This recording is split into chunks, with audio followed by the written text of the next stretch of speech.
Welcome to the Dental and Mental Podcast. We are going to be talking to you about the business and the mindset of dentistry. What's up, my friends? Welcome back to the Dental and Mental Podcast. I'm Galen. I'm Davina.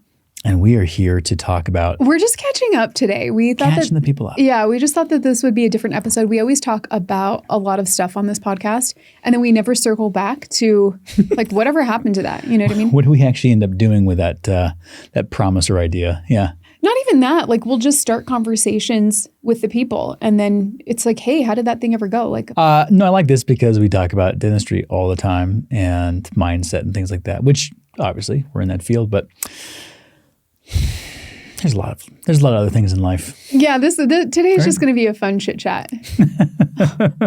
Got a lot of things on my mind. Well, I know that we were talking earlier, and one of the things that I know very little about is this relapse.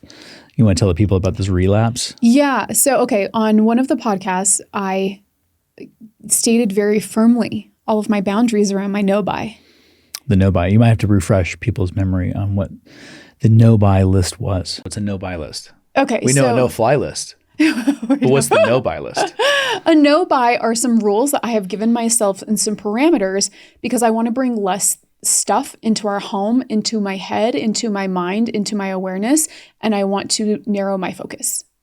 And this is what I did a post about the other day, where it's like, it's not more for the sake of more, and it's not less for the sake of less. It is less, but better quality. Yes. You want to feel the depth of things more and deepen your experience and be able to focus on the things that are essential. Yes, exactly. So yeah, essential versus minimal. Yeah. So I am going to share my list of no-buy rules in case it inspires anyone else. Okay. Let's go. Okay. Let's go. Okay. So my no-buy is no new shoes, no new clothing, no new beauty products, restocks only. Right. I already feel like the podcast is going to start to suffer. Well, why? It is a fashion show. You know? Oh, I've got plenty for the rest of the year. Don't worry. Don't you worry about me. No perfume, no jewelry, no new tech. This includes new iPhones, headphones, beauty tools, and cameras. Okay. Takeout will be limited to once a month because you and I are working on some health and fitness stuff as well. Mm-hmm. No home decor. Yeah. No, none of that. No books. I have no books on my no-buy list because... Does that include Audible and all the rest? The only books that I'm allowed to purchase are things that I am reading with our kids because we homeschool. Okay. So Nico is going to be reading A Tale of Two Cities starting over Christmas break, which means that is a book that I am allowed to buy because I will be reading in tandem with him. I love the allowance here, I guess. Okay. Right, but I'm not just buying like, oh, that looks like a cool book. Like Nestor had posted something the other day about how to eat a frog or something, and it looked like a really good book. And I was like, no, I'm not buying that because I have a stack of books that I'm trying to get through. Yeah. So I don't need more things that call for my attention when that's not where I'm allowing my attention. Yep. Right. Okay. No subscriptions. No subscriptions. So we have had... Keeping some or none? No subscriptions. We've had subscriptions around things like we have products that we use consistently, so they will be on subscription. Mm-hmm. But we will stockpile those things and then decide that we don't like it anymore. We get tired of it. And now we're saving it. We have a lot of waste around it. So we're not doing any subscriptions. We're buying as we go. Well, I think a lot of people have that sense of, which is why subscriptions work. If you get off of it, then the price is going to increase. And you're going to miss out on this, and this. And it's a lot of FOMO. You're like, I guess I'll keep it around. It's low enough, but then you have like 20 of them. So it really adds up pretty quickly. Yeah. Right. Okay. Yep. So Headspace. No subscriptions and no more courses. I am committing to no new courses in 2025. Okay. Which I'm really excited about because I take a lot of courses. You do. And I'm actually going to go revisit some of my favorites. This year in 2025. I'm going to revisit them, take some new things out of ones that I've already purchased, but I am not buying any new ones. Okay. Okay. Like it. So those are, and then what's allowed. So I've given myself what is allowed in trying to narrow my focus. Yeah. Okay. I am allowed Botox 2 to 3 times a year. I feel like appropriate. Well, that's a perfect. I am 41. That is a perfect age appropriate thing to allow. Haircuts, root touch-ups, getting some grace. 1 to 2 weekly dinners with you or friends out. Out. Okay. Yeah, out. Okay. I'm allowed anything fitness related. Right? Okay. Like, oh, I'm going to go take a yoga class. This is allowed because I don't often think that I'm going to go take a yoga class. So this is not that big of a deal. So why restrict what I've already do restricted? Pilates one time a year. Yeah. You know? Why restrict what I've been restricting for decades? Okay. Concert and theater tickets are also allowed. Okay. Going to the movies. Big family trip. Small trips with you. Okay. Big trips that are planned for. Yeah. Okay. I can shop when I travel with a budget and with a wish list. Who sets the budget? Me. I said it. Okay. I said it. Right. All right. But a budget means that I have planned for it. I have saved for things, and I'm not just buying things willy-nilly. They are things that are on my wish list, which I keep a running wish list. I like this. Okay. All right. An anniversary gift for you. Oh. Okay. A combined Made birthday list. Christmas gift for you. Okay. Okay. Okay. And 1 birthday gift for myself. From the wish list. That's the list? Yeah. That's pretty good. So these are my rules. pretty good. Yeah. Okay. So I was doing really strong with my no buy. And then there was just like a day where a lot of stuff was happening. And I was A lot of not great things. a lot of, to be yeah. honest. Yeah, Right. yeah, Yeah. yeah. Like just like stuff that you would not put on your wish list was happening in our lives. Okay. And it was like one thing coming after the next. And I was just like, you know what would make me feel better? And I went to my wish list and I was like, those would, because on my no buy, I said that I would not be impulse purchasing, that the only things I would be allowed to purchase would be things that were budgeted for and things that were on my wish list, meaning that I had thought deeply about them. They weren't just like random things, right? So I had a relapse and bought a pair of shoes. And so I was telling my girlfriend this because my girlfriends have been very supportive and they're like, hey, how's your no buy going? And I was like, oh, sorry guys, I had a relapse. The relapse, the support, it sounds clinical almost. I love it. Yes. And when I use these words, I want to be clear. I don't know what any of them mean from a professional standpoint. I am talking about these things as just a person trying to live my life. Okay. So please don't take this as like professional advice. It isn't. This is psychiatry of shoes. Yeah. I don't, I'm using these words in not the proper way. Okay. So my girlfriends have been asking me, how's it going? And I'm like, yeah, guys, I had a relapse. And one of my friends asked me, she's like, do you think you're an addict? And I was like, that's a really interesting question, because when I did purchase shoes, it was because I was at a point emotionally where I thought the purchase would make me feel better, which then came to this question that I started chewing around in my head, which is there an intersection between passion and addiction? Right? Because I think you can, and so anyways, I don't have any answers on this. It's just something, you don't? No, it's just something I've really been thinking about, because I love fashion and I don't consider myself an addict. I consider myself a collector. Now, this could be justification and a play on words, but I know the things that I'm purchasing. I know the history. I know what runway show they were a part of. I know who the creative director is. Like, these are things that I love and care about. And it's more than just, I'm just ordering shit off of Amazon. What is something that you would consider a passion for you that is definitely not an addiction? Can you think of something? Well, that's the question. Is there such a thing? I'm asking you. Do you have any inkling of something that you're passionate about that by all means, if it went away or you couldn't get it or you couldn't do it, it wouldn't mess with you? Well, but I think we only tend to put those things in context when it's kind of like having a negative impact on your life. Yeah. Because when I am going down a rabbit hole around certain topics of teaching or exploring or learning new things, that is considered a good thing. Okay.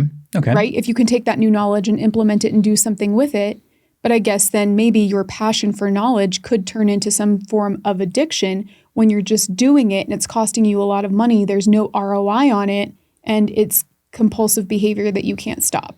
Maybe there's something there with regards to cost versus benefit, right? Yeah. Like, so, I mean, let's just go there. Like, let's say that a person does have an actual like pharmaceutical or drug type addiction. Well, I don't want to talk about all of that. No, because but I'm that's saying like not. But the cost to benefit ratio, right, is what is starkly, that's why most people would look at that and be like, that's not a good idea. Let's take something like information then, or like news stories or whatever else. That can be very helpful to you. Like it's information, it's satiating a curiosity, whatever else. Does it become a bad thing if it's only consumption based and doesn't have some form of a benefit?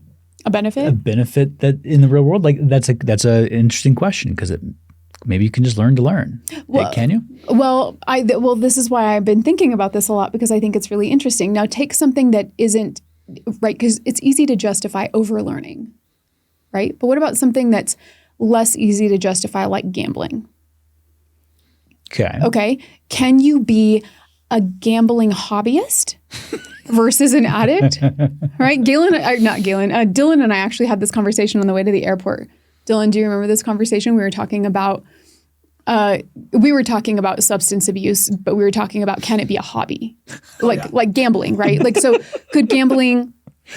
But I like to ask these questions, and I'm not trying to be insensitive to anybody who like that's truly a thing for them. I don't want to make fun of that. That's not the point. But like that's why I'm saying gambling. I mean, we know a couple people who are more like the recreational. They would call it recreational, not an addiction. Right. So I'm gonna call that a hobbyist. So if it's gambling, is there such thing as like it is a hobby? It's not taking over your life. You're not missing house payments. You're not hiding it from people, but you like to go and occasionally put it all on black. You know? I mean, yeah. Right. Right. Well, but it does come down to a cost thing, right? Like what does it take from you and what does it give you?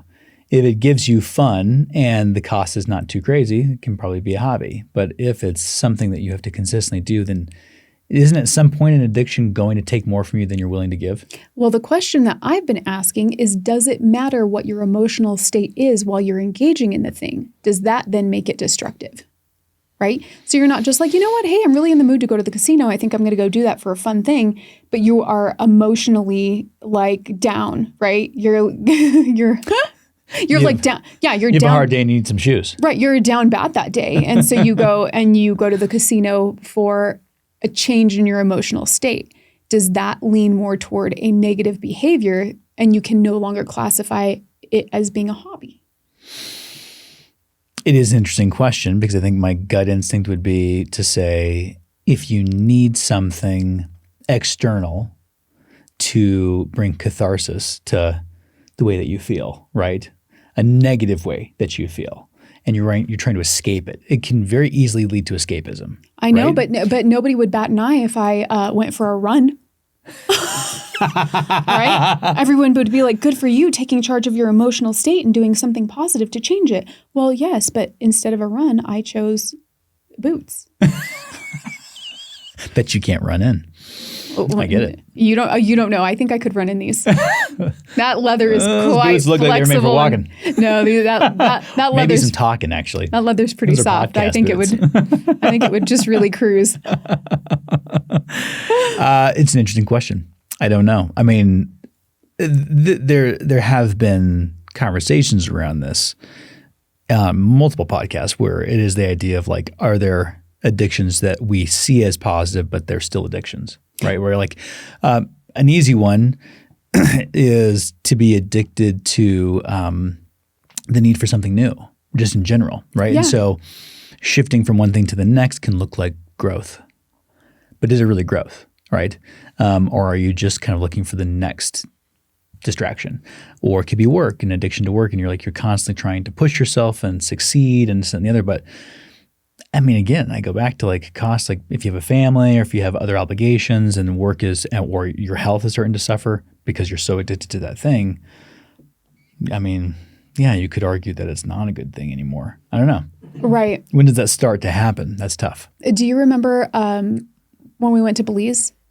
And yes. So we went with David Nagel on a remote island for 4 days. Yeah. To work on some stuff with other participants. It was an amazing experience. But because he wanted you to stay immersed in the experience, some of the rules were that you could not exercise, right? Even exercise, because it was like that is a way to get out of the emotional state that you're feeling if you're feeling too uncomfortable. So you couldn't exercise. There was no TV, radio. There was no consumption of anything that had the potential of taking you. Couldn't sleep with anybody. It was essentially you have to isolation and abstain. solitude. You'd abstain. And we couldn't talk. Remember, we couldn't even talk. You couldn't talk. Yeah, that actually probably was the most simultaneously the hardest part, I think, was like being like, oh, I have these thoughts, these ideas from what I'm learning right now or what I'm experiencing, and I want to share it with you. And at the same time, it was also really nice not to have anyone talking to me. Oh. I enjoyed that. Was it? Oh, okay. Well, we do have a podcast together, so I think I'm fairly safe in saying I enjoy talking to you. So anyways, that is the update on my no buy. I have since course corrected and have made adjustments so that I could account for that and remove it from other things that I've allowed myself to have. Well, so the relapse then, are you considering that a negative thing or was it a necessary thing? Oh, you know what? That's the thing. So my other girlfriend, she was like, how did you feel afterwards? Like, did you feel guilty? I was like, girl, I felt like $1 million. I was like, no. These boots. No, I didn't. I was so happy. It put me back on track, right frame of mind. I got my mojo back. That is what happened. And that's also not the best thing because it reinforced my bad behavior. I was like, I'm onto something, you know? I'm onto something. Yeah. Well, I think we all have this. We all have versions of this, and it's not just one. I think for people in general, we all have cathartic tendencies, and you do it to self-soothe when you don't like the way that you feel, right? And I suppose in moderate or mild doses, it sort of feels like that. You're like, I'm back on track, right? I can think clearly now, like whatever it is. But you gotta be a little careful with that because it's typically an easier way. Would you agree with that? It's typically an easier way than dealing with the thing. It's a means and a way of dealing with the way that you feel, but it might be a shortcut if looked at it from another perspective. Yeah, I think all of that is true. But what was true for me is that it did give me enough of a shift to be able to get out of my like down bad place and recalibrate, know what the next step is, deal with the actual things that were happening and not shove my head into the ground and handle it and move on. Yeah. Again, cost benefit ratio, right? The benefit to you was that you could actually kind of like course correct, get on board again, like have the mental stability. Was it worth the minor cost? Probably. Maybe. From that perspective, it probably was. Right. And I also have to be really careful that I know this just from human behavior, we're also really good at lying and justifying bullshit. And so there's also that I have to look for too. Like, you know, I've also got to look at that, not just, oh, you did a good thing. It felt really good and it was able to put you back on track. Yeah. Continue this behavior that actually broke your word. There's an accountability for breaking my word, which that's why I said I had to course correct and look at that as well. Dylan, you have to put this up as a poll or an assessment of the people, I think, you know, because it'd be interesting to know what people's thoughts are around this. Like, is it? I always just like to know my own thoughts. That makes sense. That maths. Only child. Yeah. One of what 5. What do we all think, guys? What should we do for dinner? Okay, so what's new? What's new for you? What's new in your life? What's new in my life? I'm definitely embracing the dad look here. Obviously, you know, some tennis shoes and jeans. I like it. Are those new shoes? I mean, they are not new. No. What classifies as new, I guess? I don't know. I've never seen them before. You definitely have. I don't think that you look at my feet very often. You're looking in my eyes. That's true. Yeah. No, these are not. Actually, nothing I'm wearing is new. Oh, okay. Anyways. I'm not very good at that. What's new? What is new if not your shoes? Yeah, if not the shoes, what is new? I mean, there's a lot of things going on. Most of it's dental, I suppose. And business-wise, we have a lot of things cooking, like our brand new Class 4 course, Fracture.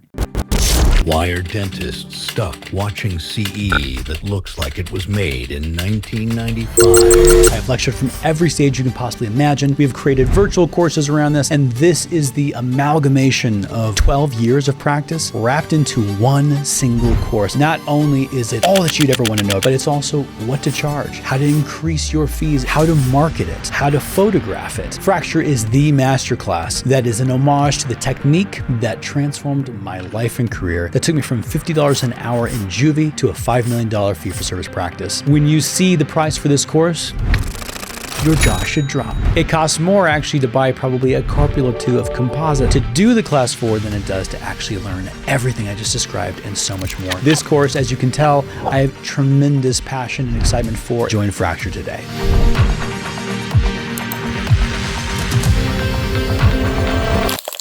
Which we're all super excited about.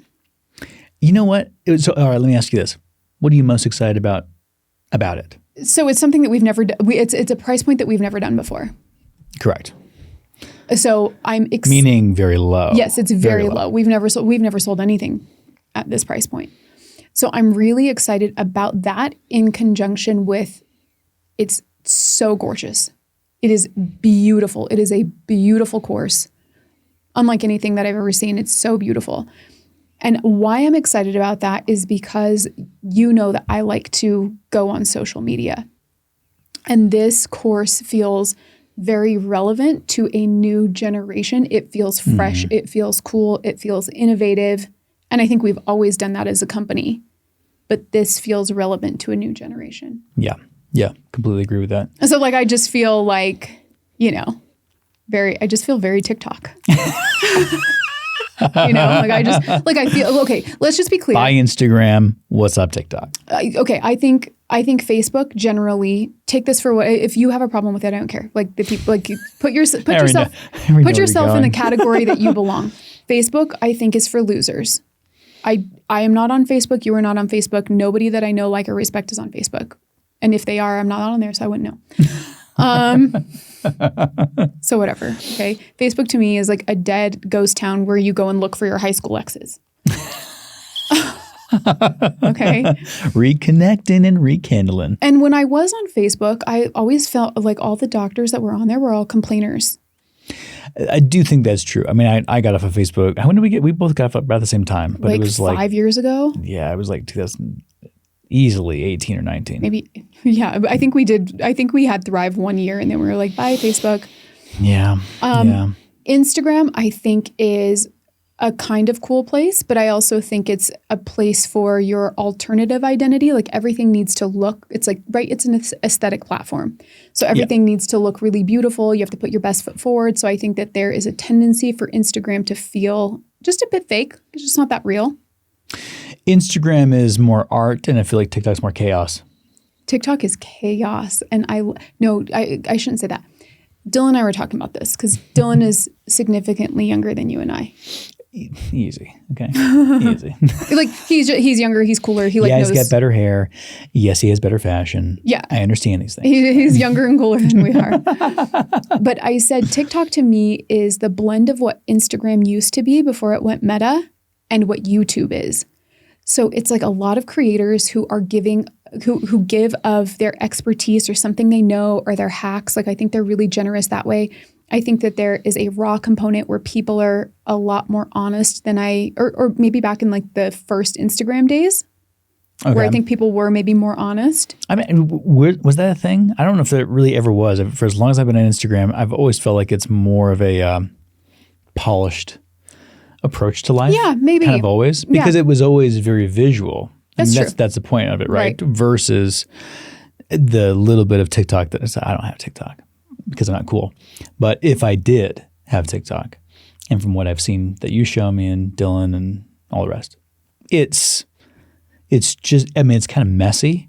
Yeah. But it's messy in the same way that life is messy, right? Like there's some great things, some awesome education, all this stuff, but it's like, this is just like a person in their pajamas and in their bathroom and I'm just going to show you some stuff and here's my life on display.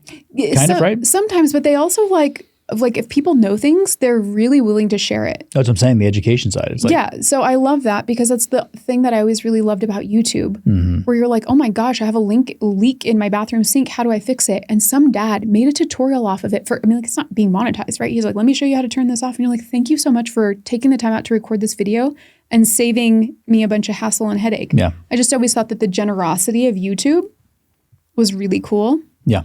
And I think that Instagram doesn't have that. And I think that TikTok really does. So that was a long way of saying that I think that the new course, Fracture, feels more like that. It feels giving. It feels cool. It feels relevant. And it feels like it applies to a different generation. Yeah, it is. Well, here's the truth. It was originally going to be a course that we just made in an hour. Like we had remember that? Yeah. It was like an hour and a half, something like that before Dylan was going to leave. It was 90 minutes. 90 minutes. Okay. And not on the table whatsoever. We had no intention of doing this. And we're like, we have an hour and a half left. And we're kind of just sitting there like goofing around. And you're the one that had the idea. You're like, what if you guys just made you didn't polish anything up to the point of being more TikTok, right? It was like, you don't polish anything, you just go for it. And you got 90 minutes. That's your time frame. Then you got to get Dylan to the airport. And so that's how it began. And we just crushed, huh, bro? I was like, go to town, iPad, dissecting cases, showing it all, what things cost. I've gone to so many of those courses and I've taught a lot of those courses. You go to conferences and everything else, and you're either spending $2,500 and north of that for a course for a couple of days, or you're going to a conference where it gets smashed into an hour and you walk out with like 20 questions and very few answers. Right. And so we were like, let's just put it all out there. Like, what should you charge? How do you elevate your price? What should you charge is a question no one will touch. So the fact that you are even willing to give some parameters for what a person should charge is crazy. Well, I think also because when a person says, like, if anyone's going to tell you how much they charge, typically it's not that much. It still doesn't make a whole lot of financial sense. And that was one of the things we were like, we've made it a profitable thing in our practice. I literally feel like the only person outside of you that would actually answer that question is Bob Marcus. Yeah. Bentley Bob, man knows what he's talking about. He would tell you, he would just say it. Generously too. He'd just tell you, yeah.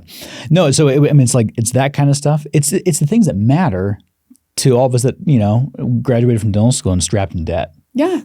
Whose parents didn't pay for things. You're like, I got to figure out how to make this work. And then a person shows up in your office and their tooth's shattered in half and you're like, how do I fix this thing? You got a little bit of pride. You don't want it to look like shit. Right. So it's an hour and a half of just like crushing through all of that and showing you literally every step I could possibly think of, and Dylan doing some super dope visual effects. But then, we also were like, could we add a little Instagram to this, right? In your analogy. So we've got the like real and raw, but then it was, let's have some fun with like churching this thing up, which was not the intention either. Yes, but Dylan very much knows it was not the intent. I was exactly. I was going to say, but the two of you cannot help yourselves because you would be so cringe if you put out an ugly product. So we were addicts. Yeah. Full circle. No, addicts. That you said the right word first. Addicts for sure. Yeah. But to that point, I actually think that it was. You're asking me what's new. What's new to some degree for me is like looking at a course like that and knowing we're going to sell this for literally next to nothing. It will be a course that was like $47 right now, depending on when you buy. Yeah, depending on when you buy, but it's $47 right now. Okay. $47, you can go spend that on lunch tomorrow. So it's nothing. And you're also not learning. It's not $47 that's wasted. We're going to teach you how to make a substantial amount off that. I mean, we have a case study in there for 1.3 million. And you're like, class 4 for 1.3? No. But that style of dentistry and marketing to that type of person has brought in 1.3 million into our practice. So understanding how to carbon copy that, how to take elements of that, like that's, no one does that. So there's fun in this. And I think the reason that it is because people are like, this is a practice builder. And you're like, But sir, this is a $47. Not like right, like I charge the patient. Sure. But I charge the patient $92 for a 4-surface filling. Like, how is this a practice builder? Nobody tells you like how do you actually use it as a practice builder? No. I mean, the marketing pieces of it, the photography Probably pieces because they don't of have it, all that. practices. That's like it's a practice builder without a practice. Without a practice. Gosh, we were all there when I was in juvie doing this kind of stuff. But I guess what I'm getting at is the thing that's so interesting about it is really finding my passion or addiction. We did church this thing up to a level where it's easily a $1,500 to $2,000 product. Like you could easily sell it for that, and that's what it would be worth. Mm-hmm. And we kept at the price point we did, not really because we're like, wow, we're going to really just like make this back. It was more of like, this is what we want to do. Like it was fun. It was the fun TikTok building energy. it. Yeah, TikTok energy. I'm losing money and I don't care, man. Let's do it. And it was just a good time. It was just a good time. So everything to your point, it's sexy, it's fun. Dylan put in all these like really cool, just like elements that make you feel super engaged and textural elements and VFX and sound effects. And Is it your favorite course? It is. Wow, that says a lot. It's my favorite course. Yeah. But I love change and I like new. Yeah. So the newest one, you're always trying to give it your absolute best. So I feel like every one of our new ones is usually my favorite. Yeah. Okay. So that's new on that front. It's a fun deal. I also wanted to talk about something new, which is like body stuff. Yeah. Oh yeah. Yeah. Body stuff. Yeah. Well, yeah. I mean, some of the listeners are gonna probably resonate with this to some degree, but yeah, in October of last year, because it's the first day of February. So yeah, October of last year, I just started having more and more neck issues. And I'd come home and Davina has these like, what they call fascia blasters. Yeah. Right. Yeah. So she'll get in there and she'll like really get on my like upper back and lower back and just go to town breaking up the fascia because that was like the only thing that would help. Right. And I got to come home and it was like, I felt so tight. And then that tightness turned into these like really bad headaches, then migraines, then nausea. And I was like, what's going on? And I was still getting massages like 3 times a month. Yeah. And so, but it didn't seem like it was getting better. It seemed like it actually was getting worse. And so October was the first time where I was like, something's not right. And it wasn't until December where I found out that after getting worse and worse and having nights where I'd come home after work, and we work hard, I mean, I'm not working 5 days a week at Vita, but we're with patients a solid 8 to 9 hours a day, 3 days a week. And those days, we're hitting crazy stuff, crazy numbers. We're pushing hard. And I'd come home on a Wednesday or a Thursday and pretty much be of no value to my family. Right. And that was taking a toll. So I found out I went to a couple of chiropractors and neurologists and the rest. And I found out that, so I was born with kyphosis and lordosis. Lordosis is an excessive curve in your lower spine. And kyphosis is kind of like the Hunchback of Notre Dame, like really bad cases. You're really hunched over. I have more of like a submoderate level. So I'm just like condensed, right? I'm shorter and it's push all in. And the problem with that is that it tends to make it puts your neck in a weird position. And so over the last decade, I've developed a kyphotic neck, which is when your neck curve is actually the exact opposite of what it should be. So instead of being curved this way, yeah, your whole body's like a squiggle line. It's like having scoliosis, but in a different plane, okay. Right? So long and short of it is that I have a significant amount of vagus nerve compression. So a lot of my nausea and a lot of the pain that I was experiencing and even like pain in my stomach that would just like come from nowhere. I was like, bent over is coming from that. And I have a lot of degeneration in my C6, C7, and even my axis and atlas are pretty fucked. So anyway, the long and short of it is January has been a month of like figuring out how am I going to practice dentistry still. Right. And conversations with your partner. Yeah. Yeah. So a lot of stuff on that front, a lot of change, but it has made me more, I think, present with my body and aware of what I need, and not, I grew up very much thinking that your value is attached to how hard you work. Mm-hmm.